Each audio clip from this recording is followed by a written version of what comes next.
So my name's TJ Ryan. I am 25 years old. I work with Texas A&M men's basketball as the director of scouting, and I'm originally from St. Petersburg, Florida. Been coming to Boomfit, College Staiton CrossFit for 3 months now. Just finished my third month. Yeah, you've done great, man. No, very excited. Been a great experience. Very consistent. So 25 years old, still young. Mm-hmm. How do you like College Staiton? I like it a lot. I've had the luxury of living in multiple different states so far in my life. Obviously, like I said, I grew up in St. Petersburg, Florida, but went to college in Franklin, Indiana, and then worked in Virginia for a year at Virginia Tech, and have been out here for 3 years now. So great town, great feel. Is St. Petersburg on the coast? It's on the Gulf Coast, so it's just south of Tampa.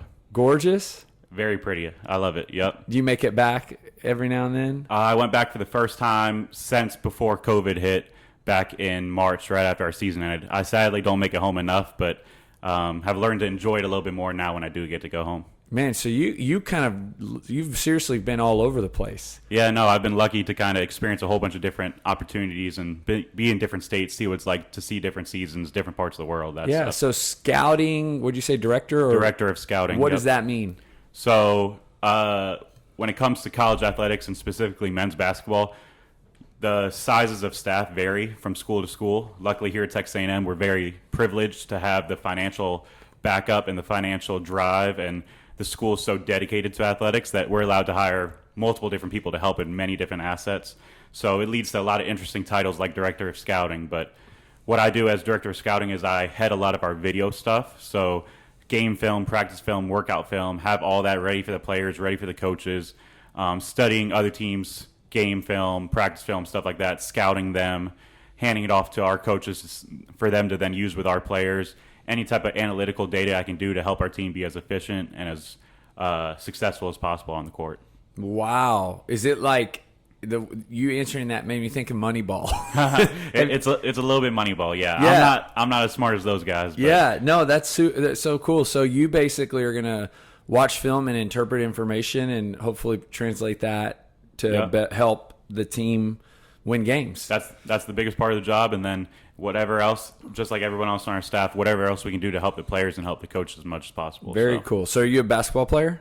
I played 1 year in college at that Franklin College school I went to. I was not a very good player at all, so I knew that going into it, but I played all my life before that. My dad's a longtime Division II basketball coach back in St. Petersburg, Florida. He's now the AD at his school. So awesome. I had known since I was very young that I was not a good enough player, but that I always wanted to get into coaching, and this was something that I was striving for a long time. Very cool. Well, that kind of segues into your journey through exercise, right? So you played sports growing up. I'm guessing as at a young age you started. Yep, young age. Obviously, growing up in Florida and just being young, I'm the oldest of four. You kind of play a whole bunch of different sports: baseball, basketball, swimming team for a little bit, like golf, any type of sport that I could possibly be playing. Soccer when I was young, I played it.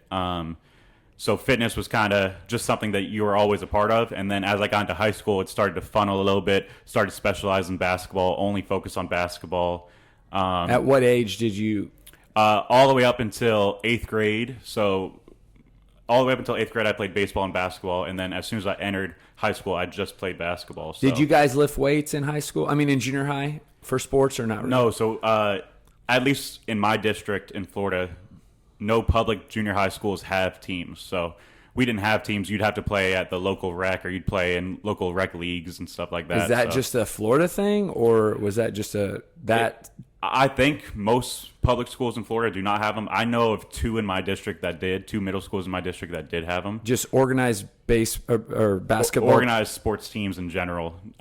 We just didn't have any. So in Texas, it's a big thing, yeah. Yeah, I mean, every school has organized team sports. If you weren't going to a private school or a religious affiliated school, you didn't have sports. Okay, so you played at a city league or I play in select league. It's now called the Junior Tritons League. Back then it was the Junior Magic. It was just the local city league. Okay. So, and then workouts were practice basically. Workouts were practice, and then I was very privileged. My dad was a Division II coach, like I had mentioned, so I could get in his gym whenever, spend the whole summers going to his camps where they had kids from all over coming in to play. So kind of played year-round, worked out as far as basketball, but not lifting. I probably didn't start lifting until my freshman year of high school when we started as a team a little bit, and we would have weight classes in high school where maybe one period you have weights or another period you have weights or something like that. Were you in good shape? So shape is something that I've always is a relative term. I was always good for athletics, but I always had a negative view on my own body and how I was. So although looking back at those pictures, I wish I still looked like that now. Back then, I always thought I was heavier and bigger than I was. So it was something I struggled with for a long time. And then actually going into or finishing up my junior year of high school is kind of when I thought I maybe wanted to change that a little bit. So I started taking my fitness a little bit more serious.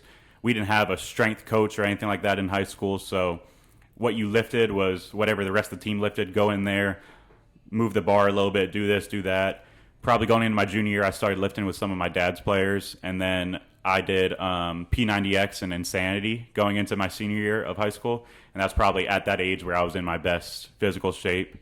And kind of went through my whole senior season being in a little bit better shape, but not as dedicated as I even am today to strength training. So where I currently am working out at this gym is probably where I've been the most consistent and most dedicated to. Well, and so now you're 25. You can look back at those years a little more maturely because I can relate to your story so much. I mean, I was 18 and when I decided to start my personal fitness journey. I was overweight, didn't like who I saw in the mirror one day, and just wanted something different. And so I can totally relate to being young and just not happy with where you are. And now I'm 39, a little more mature, hopefully. Yep, exactly. But in perspective, right? In understanding the psychology behind what we see in the mirror, how we feel. You know, I was always embarrassed to go swimming as a kid. Like, it sounds so simple to go to a pool party, but all I'm thinking about is I got to take my shirt off in front of these people. No, I was the same. And I didn't like that, you know? So now at 25 and looking back, where do you think that started? Was it like a moment? Was it like an age when you kind of started having this kind of perspective of yourself? Yeah, I would say later on in elementary school is probably where I first started being a little bit more self-conscious and having that kind of false perspective of me being in a worse position than I actually was. And I don't know where it necessarily started. I just know it started, and when I was going through it, looking back on it, I realized I was way harder on myself than I need to be, but I remember in the moment feeling like it was difficult, feeling crushed at times, like just something I think as we're kind of getting into a new age, a lot more kids are dealing with because there's so much more social media, there's so much more out there, kids are so much more aware and more knowledgeable than I ever was at that age, that it makes it harder because you're always comparing yourself to someone else. So and I hate to say it like this, but kids are mean. Yeah. At young ages, little comments, and again, I think back to that age, and it's just they're young. Yeah. People are young, and they're saying things. Kids that say things, you don't realize that some of the things that you say to somebody could give them unhealthy perspective of themselves. No, completely. And so I relate to your story a lot. So you go into high school, now it's like I'm working out, I'm dedicated. P90X, how'd you find that? Insanity, I mean, those things. I think my dad might have done it. My dad's pretty good into fitness. He has always been someone who's been fit. He played college athletics, now coaches it, or then coached it. So he was always someone who was trying to keep himself in good physical shape. I want to say he had tried it at one point. We had some of the DVDs just laying around, so I wanted to try something that would push myself a little bit, and just kind of came across that. What time did you do it? I did it over the summer going into my senior year of high school. So did you see results? I did see results. We played just like all athletes nowadays growing up. You play sports all year round, so we had different summer leagues and different times when we would play throughout the summer, and I kind of started to see a couple of results, feeling like I was in better shape, looking like I was in better shape going into some of those events, which was encouraging for me. Yeah. And do you remember any pounds lost, any weight loss, or body changing? I remember feeling stronger and feeling like I looked a little bit stronger. I remember I probably lost 10 to 15 pounds, which for me at the time was great. Yeah. And back then, I still don't think I have the best outlook on myself today, but back then I know it was way more unhealthy, where I didn't think that what I was losing or what I was doing was near enough. Yeah. But looking back at it, the weight I was at was probably the weight I was supposed to be at, especially with everything I was doing. So, man, you're so right. And I think sometimes we have like, we fight it, you, whatever, the story you tell yourself every day becomes your truth and your reality, even if it's not accurate. Right. Isn't that wild? No. And so if you think I still have, I always tell people I'm a fat person trapped in a fit person's body. Yep. And my eyes still gravitate to certain areas that, like, in reality, in the big picture, it's like, I'm leaner. I've got, but it's like you can't help but what you see. So I'm kind of really relating to your story. So you graduate high school. Mm-hmm. You're in probably what I would say sounds like good shape. Like you have been working out for a long time. Probably better shape than you were going into high school, coming out of high school. I would agree, definitely. So better shape coming out, and then I'm someone who the biggest struggle in my fitness journey has always been finding a place where I eventually get complacent and start to regress back to where I was. So probably finished my senior season, great spot, moving on to then what's next, and knowing that, kind of going back on my story a little bit, I played 1 year of college athletics, so I knew I had to get prepared for that 1 year, but I wouldn't have played college athletics if it wasn't for who my dad was too, which I fully acknowledged at the time and was something that I was very self-conscious about also. So the coach that I went to go play for, him and my dad had somewhat of a relationship, played every couple of years against each other. They'd come down and play in Florida. So I had an agreement with him that he knew I wanted to go after my coaching passion. So he said, why don't you come out here, be on the team for 1 year, see how it goes. And then when you're done with playing that 1 year, we'll see. Like, if you want to keep playing, keep playing. If you want to go into coaching, you can start helping us in coaching. So I'd kind of, as someone who's very hard on myself, and I'd seen high-level basketball my entire life watching my dad's team play, I knew that, or I didn't believe that I was good enough to belong at that level, and I kind of let that hold me back. So as I graduated, finished my senior season, going into my freshman year, I regressed a lot and was actually at my heaviest I had been at that age. Eating bad. I was working out somewhat, but I wasn't working out the way I needed to be a college-level athlete, and probably put on the weight that I had lost plus another 5 or 10. So went into college not where I needed to be ready to play. Which was going into the season? So get there early, then start working out with the team. So start lifting weights again more seriously once I got out there in the fall. But did not do what I needed to over the summer. I was working out fairly regularly, but not to the level that I would be asking our athletes right now to be working out if we were expecting to be playing. So, how big of a struggle is diet, nutrition for you? That's always been my biggest struggle. Diet and nutrition is something that I struggle with because I am someone who is susceptible to binging. So I could easily I could eat perfectly clean for 2 or 3 meals, and then I could binge something awful the last meal. Yeah. I could overeat, like any of that. I'm not someone who has a crazy large appetite, so I could eat only a couple meals a day or whatever it might be.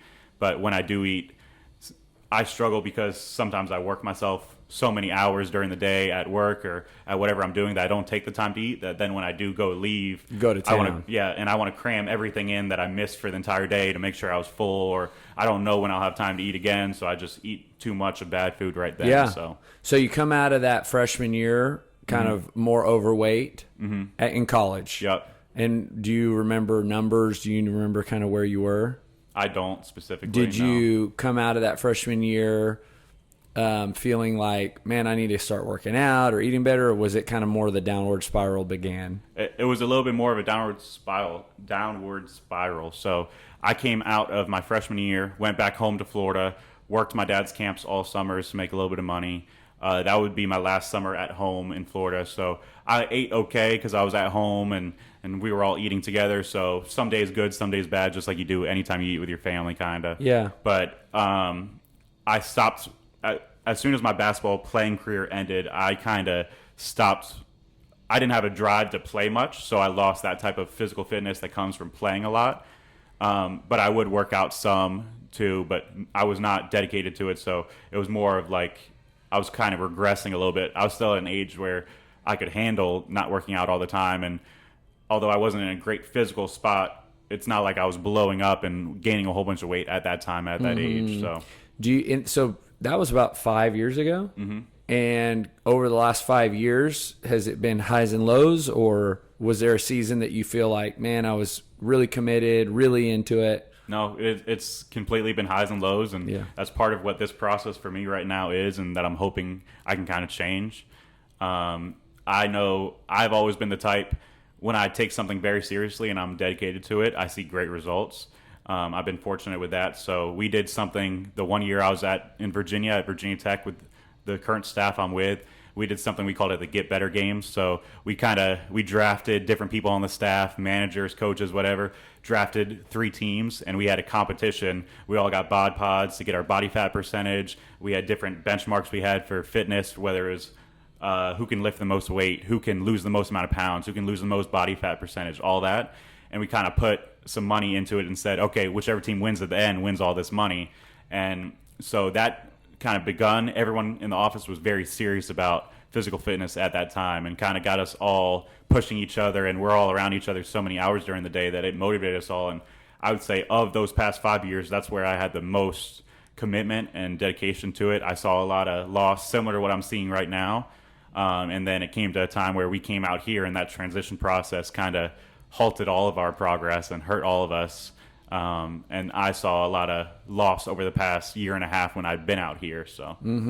So we talked a little bit about it before we started recording, but Buzz is a big workout guy. Mm-hmm. So him kind of being he's your head coach, he's a leader. Obviously you look up to him a lot. How much has his, commitment and passion to his own personal health influenced you wanting to be healthier? No, it has a lot. He's a great leader and a great mentor in terms of that, not just what we do basketball-wise or what I'm trying to look towards being in the future, but specifically the physical fitness stuff you're talking about. He works out 4 days a week, takes it very seriously, lifts weights for probably an hour to an hour and a half, and puts up real numbers, very strong, and then does a lot of cardio-type stuff on his own outside of that. He has also been someone who fluctuates with his commitment level to how much he works out is always there. His diet side of things is where he struggles, similar to like what we've talked about with myself. But he sees great results with the amount of work that he does. And the way that it's kind of rubbed off on me is that I've kind of gotten a chance to work with him, or he's been telling me, hey, this is something that you could work on and you could get better at. And the best way that you can kind of go about doing that is he works out every 4 days a week in the early mornings, and he'll tell me, hey, why don't you come in and you can lift at the same time as me? You're not going to do the same workout as me, but you can go over in this corner, and why don't you lift at the same time? And that means a lot because that's his personal time. That's his time that he kind of uses to clear his mind. That's his Buzz by himself with his strength coach, Coach Gephardt, or just completely gets his emotions right, gets his mental state right. So for him to allow me in and to welcome me in like that, to work out with him some over the past year and a half, is what has allowed me to kind of find a little bit more motivation in, well, if he can find the time to do this and he's willing to sacrifice some of his time to let me do it, I need to make sure that I'm prioritizing this a little bit more. Yeah, it's almost like him being so into it creates this culture. It does. In the staff, right? Like almost, probably in the team. It does. He is very into his own physical fitness. He will lift early in the mornings, and we'll have guys who come in and lift early in the mornings too. And he will joke with them. Our weight room is connected to our practice facility, and there's windows in between so they can see him lifting. They can see him putting up real weight. He'll come out onto the court and start making fun of them about how they can't lift as much as him, all that. He is honestly and it's not relatively close, he's the strongest person in our program. Bench, squat, deadlift, whatever it is. There's not athletes who are 20, 21, 22 years old that are even touching the numbers he's touching at 49. So that's cool. It's kind of cool to see. It's really neat that you ended up in that program. Of all the places you could have ended up. Mm-hmm. So you ended up here. How'd you end up at Boomfit? So obviously been in College Staiton now 2 years, going into my third year here. And one of the people who I'm very close to on staff, who has a kind of similar background to me and how he got to where he's at, is Lyle Wolf. And he is an assistant coach for us, and his wife Perrin is actually a coach here at this at this gym. And Lyle has been coming here since before Perrin even moved out. Been kind of trying to push me for a while to get motivated to come. And he knows that I've been struggling with my personal fitness. He knows what it can do for me to help me. He's very dedicated to his own personal fitness, and he's been pushing me for a while to try to come. And eventually, he kind of got me to, he knew I wanted to start a new diet and start working out better. He told me that I'd do a 6-week challenge with him. I was like, okay, yeah, that's fine. He didn't tell me he was going to be at the CrossFit gym. I thought we were just going to do, like, we've done it before, but do a little workout together in the weight room, do a special diet that the two of us are doing, whatever it is. And as we got closer, he told me, oh, yeah, it's going to be at the CrossFit gym. I was like, okay, cool. That's fine. He started trying to motivate me for all this different stuff. And I remember CrossFit's not something I ever thought I'd be interested in. And I remember going into my first meeting with Robert Ramirez, one of the coaches here. And it was my check-in to kind of get everything situated. He wanted to set goals for my 6-week challenge. He wanted to know kind of what my lifestyle has been up to this point, all that. And I remember the first thing I sat down and told Robert was, Robert, I think this is going to be amazing. I'm super excited. I hope that this builds habits for the rest of my life. I will not be signing up after the 6 weeks is done. I promise you. I don't see myself being someone who's going to be into this. Like, this is a cool concept and all. I love working out, but we have $1 million facility over at the gym. I don't think I'm going to spend time driving out here to work out here. And I don't think CrossFit's for me, but I'm looking forward to trying it out for 6 weeks. And he said, okay, that's fine. Looking forward to having you for these 6 weeks. And now I'm 3 months in. So wow, that's really cool, man. Yeah. So let's talk about the 6-week challenge. Like, how did your experience go? What did you gain from it? What habits did you actually get to change that are still, stuck? No, it was a great experience for me. It kind of helped me. It was almost like a kickstart, restarting all my kind of how I viewed nutrition, how I viewed working out, how I viewed kind of the balance between the two. Doing it with someone else helped a lot too, but that focus and that kind of intentional drive that I had during that time really showed results throughout the 6 weeks, and kind of is what kept me wanting to come back afterwards. Over the 6 weeks, I lost, I want to say 25 pounds. Wow. So it was a good experience. Amazing. It was good to show myself and tell myself going into it, I don't know if I can eat clean for 6 full weeks exactly like this. That means no carbs except for after a workout. That means I can only have this, I can only have that. And I remember when I first started, I was at, I forget what the exact weight I was at, but when you start the 6-week challenge, the coach's Robert gives you a sheet that says, all right, this is what weight you're at. So if you're above this weight, which I was, you can only eat this. So you get, with this meal, you get 40 grams of protein, 20 grams of veggies, whatever it is. Yeah. 1 cup of veggies, 20 grams of carbs, whatever it might be.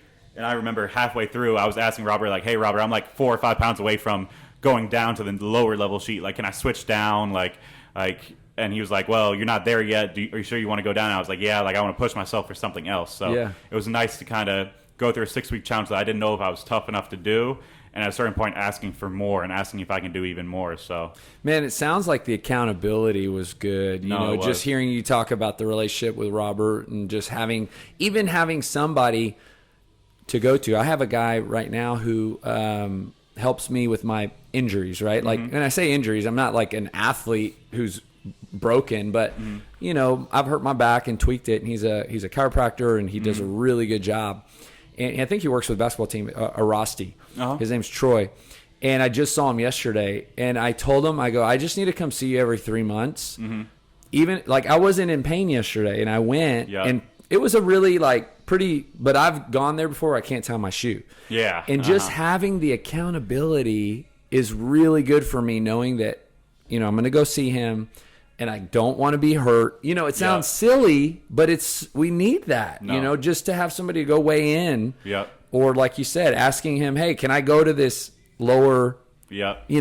Nutritional intake? And I think those conversations are good because most time people don't have anybody asking them those questions. No. Or they don't have anybody to report to. And the reason why this kind of all happened for me, so like I said, I went into that 6-week challenge telling Robert there's no chance after these 6 weeks I'm staying. Like I'm really looking forward to it, but I just don't see myself doing that. And I was thinking going into the 6 weeks, this is going to be great. I'll get better habits. I'll figure out how I can better work out, what I need to do to dedicate, what I need to do diet-wise, and kind of my eating habits. And then after 6 weeks, I'll just pick it up myself and do it at the gym. And I kind of learned over those 6 weeks, like, the accountability that comes and the check-in, like you were saying, that comes from having people surrounding you here. Although I could have done some of this on my own, I was scared. I was scared because of the results I saw. I was scared that if I stopped coming to this gym, I would lose everything I was just gaining because I wouldn't have that accountability. I wouldn't have that check. I wouldn't have whoever it was to kind of even if I don't talk to Robert that day, I'm walking past him and I see him in the gym training with someone else, and I just know that he was someone who was checking in on me. Perrin was someone checking in on me. Lyle was someone checking in on me. You were someone checking in on me. Like, it's environments, right? We want to put ourselves. It's just like being a player in the program that you guys run. There's certain things that happen in that program. Obviously, you're going to play basketball. Yeah. Everybody in your program that's why they're there. But the environment that's cultivated from the people, the coach, the head coach especially, all that creates what it is that draws certain people in. Well, if a player gets out of your program and goes to another program, they're going to play basketball, but they lose all the things that were happening in their life, right? And they can't pin one necessarily person or thing to it because it's the orchestra of everybody working together to create that. Nope, and that's something we talk to our guys a lot about. Coach Williams is a big believer in what he's doing for you now isn't for you right now. It's for when you're a husband, for when you're a father, for when you're a boyfriend, for you to be a better son, for whatever it might be. He's preparing you for stuff down the line. Even if it is basketball related at this moment. Right now we're doing something we call individuals, which I know that probably not everyone listening to this is a big basketball, even sports person, but to put it in the simplest terms possible, we're doing the simplest drills ever. You're just running up and down the court, you're shooting layups, you're passing the ball, but the accountability that he holds you to is the highest standard that then you have to start holding yourself to that standard. So if you don't call a name, if you don't touch this line at exactly the right time, the smallest little details, that's what he excels at. And that's what he is constantly harping to our guys. And as a coach, I start to pick up on it too. But it's not for you right now. This is for the rest of your life. And we're trying to build you for the rest of your life. And you benefit from that too, right? Exactly. Just like those guys. Exactly. So how different were these workouts when you started compared to anything you'd ever done? So they were very different. I'd actually, when COVID first hit, Perrin, who's now coach here, like I had mentioned, had just moved out here, and the three of us were actually doing all the CrossFit workouts at the gym together, and I started to see results from that. So that was my first kind of taste of CrossFit a little bit. But I didn't think that CrossFit would be something I'd be able to do, because when you first said CrossFit, the first things I thought were, okay, I'm going to have to do a muscle up, get down from the bar, run 6 miles, come back, and then bench press something. And that's what I thought CrossFit was. So I was like, there's no chance that I could ever do this. And then as I started coming at the very beginning, I started realizing, well, there's scaling options for everyone, and it's not what I thought it was. It's not that extreme level of every day is different. Every day kind of gives you a different vibe and a different feel. Monday might have been squats where you're lifting a lot of heavy weights, but then today, Wednesday, is a straight hit as fast as you can, cardio, a workout. So kind of bounce between all of it and finding out where you can excel and what you can get better at. So when did you realize in your 6-week challenge, I actually want to hang out and keep doing this post 6-week challenge? So probably around week 2 or 3, I started thinking, okay, I kind of like this more than I did. And it probably wasn't until halfway through week 5 or week 6 that I was like, well, is this something that I want to keep doing after this? That was kind of, because I was so dead set. Like, it's funny, I'm a stubborn person at times. So even as I was thinking to myself, man, I kind of want to do this at the beginning, maybe it was around week 4, I was thinking, this is kind of fun, I might want to keep doing this. I was also telling myself, well, I already said I wasn't going to do it, so I don't think I'm going to do it.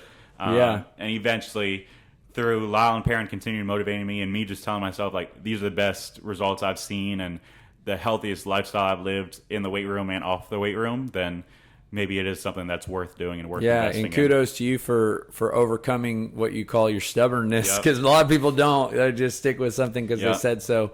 So now, what are you hoping to accomplish in your fitness? Like, or is there any nutritional changes that you're working on right now? What is your goals? If you have any, like working out certain number of days per week? Yeah, so I probably haven't done it as realistically as I should to this point. During the 6-week challenge and towards this point, personal fitness is nothing that I've ever actually invested like my own personal money into, like financially. It's nothing that I've ever done. My dad's had a weight room all the time that I could always use. I always worked at a college where I could use their weight room and their facilities. So spending my own money on personal fitness, I'm someone who doesn't spend a lot of money in general, so it wasn't something I was exactly comfortable with, which was a big part of joining the gym that made me nervous. So something that kind of kept me motivated was once I decided to start spending this money, well, I'm going to go all 6 days a week. So I think I've missed, in the 3 months I've been here, I've missed one workout, and there's 2 others that I've missed, but I've done them myself at our facility, or repeated them myself at our facility. And I don't know if that's necessarily realistic for me to continue doing. Absolutely, it is. It's something that I've enjoyed, and my body hasn't felt like I can't do it anymore. So I'd like to continue to keep that up. Nutritionally, I did the 6-week challenge hard. I came out of that, and I wanted to keep a lot of my nutrition the same. So I told myself I would go on kind of 2-week cycles. So I would do 2 weeks, and then at the end of that 2 week, I'd give myself one cheat meal, and then I'd do another 2 weeks, and at the end of that 2 weeks, I'd give myself another cheat meal. That's great. And then my brother and sister came out to visit, and that kind of hurt that a little bit because we did a full weekend of cheating. Derailed it a little bit. Luckily, I was still coming to the gym all the time, so I didn't see a lot of negative progress, but I struggled for probably about a week to week and a half to get back on to my normal diet nutrition, or what I hope is my new normal diet nutrition. And I'm just now starting to get back on it. I actually decided, this is Wednesday, but on Monday I decided I'd restart the diet part of the 6-week challenge myself. So good, man. And you bring up so many great points in what you just said. Working out every day, in my opinion, especially like you said, it's coming 6 days a week. That's why we offer it. Yep. And people who do that are going to get better results. Another thing that I like that you said is, yes, you had an off weekend and probably haven't been as good since that weekend, but you've continued to work out. And I always tell people, look, when you work out, you naturally make better nutrition choices. So the probability of you eating better when you exercise is really high, but when you just don't work out, the probability of you eating bad goes really way up. And so I love that you brought that up. And then, restarting your challenge is great, right? It's kind of like you can revisit that material. You can do that anytime. You probably got the email, but the goal review session quarterly is going to be beneficial for you, just because it'll, again, just be accountability. It'll be opportunity sometimes to talk out loud what you want to do. Like you sharing your goal right now on this podcast is great. Like, I'm going to start Monday. Like, you're a very driven person, so you probably would have started Monday anyway. But you saying it now increases the account, because I might even be like, hey, TJ, how's it going? You started back up, you know? And so I think when you meet with a coach, like the quarterly goal review session is to get you to kind of share some thoughts and have them help you, plus get on the InBody, see where you're at. So a lot of really cool things, man. I appreciate you sharing your story. The last question I ask everybody is, title of the podcast is Building Better People. That's really the core purpose, if I call it the driving force behind the gym. So, you maybe you're familiar with the book, Starts With Why, Simon Sinek. And our why is because we believe that when you exercise, you're going to become a better version of yourself. And the way we can sum that up in a statement is just building better people. That's why we do what we do. So for you and your journey of health and fitness, we'll call it the highs and lows, how does becoming healthier through exercise, making good nutrition choices, make you a better version of yourself? So one thing that I think it definitely does is, if I just look at my profession is working with a lot of athletes from the age of 17 to 23 for some of those older guys that we have on the team. So first off, they're not too far off in age from me, but also it's hard. Their lifestyle is so much based around their body and what they can do with their body. It's hard for me to ask them to push their body to the limits if I go home and don't work out and I eat McDonald's on the way home and all the stuff I was doing for a couple years before kind of starting up this gym. So it's hard for me to kind of, as I was kind of telling you about my story of what I went through my freshman year of college, where I wasn't as dedicated as I needed to be, and I knew I wasn't doing what I needed to be an athlete. Well, it's hard for me to then turn around and ask these athletes to do what I couldn't do or what I didn't do. So now that I'm at this stage in my life and can look at it a little bit more maturely, I kind of realized, well, if I want to push him to be the best version of himself, it has to start with me setting the example by being the best version of myself. And then outside of my profession, I just think it helps me kind of be more focused, be more driven, have more energy throughout the day. It's going to help me long term for the rest of my life with my future family, with my current family, to kind of just be able to be more active, to be able to be around, to be alive longer, all that. So it's awesome, TJ. Thanks, man. No, appreciate it.